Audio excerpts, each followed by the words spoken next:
आज ऑल ग्वादर मरहूम रहीम बख्श knockout cricket tournament 2025 का 13वां मैच खेला गया। ये दिलचस्प मुकाबला शादोबंद क्रिकेट क्लब ग्वादर और junior young star cricket club Gwadar के दरमियान खेला गया।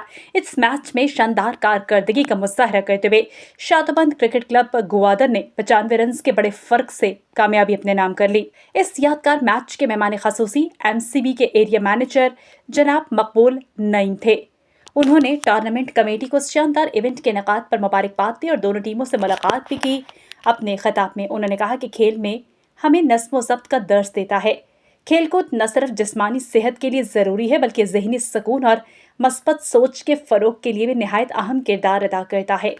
मकबूल नईम ने नौजवानों को खेलों के साथ जुड़े रहने की ताकीद की और टूर्नामेंट कमेटी को कामयाब इवेंट मुनक्किद करने पर 15,000 रुपये नकद देने का ऐलान भी किया।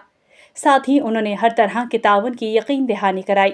आज के मैच के बेहतरीन खिलाड़ी करार पाए शादोबंद क्रिकेट क्लब के मोहम्मद आसिफ, जिन्होंने शानदार खेल पेश करते हुए 3 विकेटें हासिल की और 33 कीमती रन बनाकर अपनी टीम की जीत में अहम किरदार अदा किया।